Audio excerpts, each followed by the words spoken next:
Recently, a Chilean container ship carrying approximately 4,800 tons of Chilean cherries crossed the Pacific Ocean.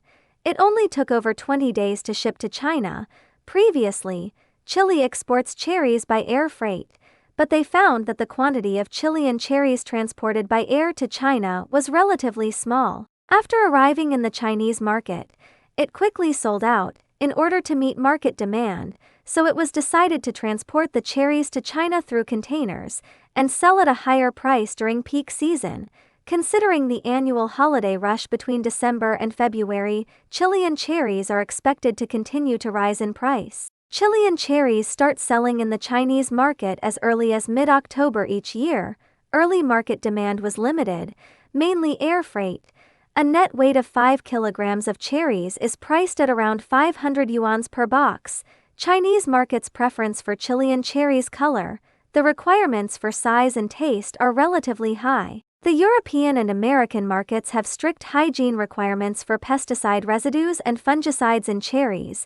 Compared to the European and American markets, Chile is more willing to export cherries to China. As a major importer of cherries, the consumption of cherries in the Chinese market accounts for about 1/3 of the global market.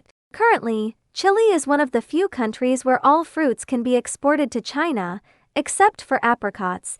Beyond peaches, Chilean cherries account for over 42% of the global market share in exports. But this year, Chilean cherry production will have a certain degree of decline. In November 2023, Chile has experienced several heavy rains. After the rain stops, when they started picking, it rained even more. Having experienced the flood throughout the winter, some plantations are too late to pick, resulting in damage to cherries.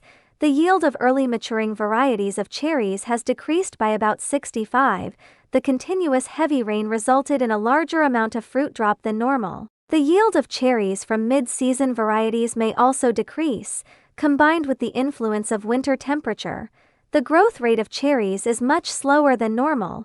The yield of late-maturing varieties may not meet market demand. Currently, the quantity of Chilean cherries imported from China is relatively small. The impact is not very significant. However, the reduction in production has had a significant impact on market supply in Europe and the UK. Another challenge faced by Chilean cherries is the delay and reduction of ships passing through the Panama Canal. The number of ships in November has decreased from around 40 to around 18. This has an impact on the transportation efficiency of container ships. For products like cherries, to ensure freshness, it is necessary to shorten the transportation time as much as possible. So even though there are container ships, it is still necessary to transport goods by air every week to improve the overall quality and customer satisfaction of the cherries. For the Chilean cherries industry, this year is a season full of challenges. The simultaneous development of air freight and container ships will become the norm for the transportation of Chilean cherries. Good. The following is the revised article. Please provide the article that needs to be modified. I will do my best to help you correct any typos and punctuation marks.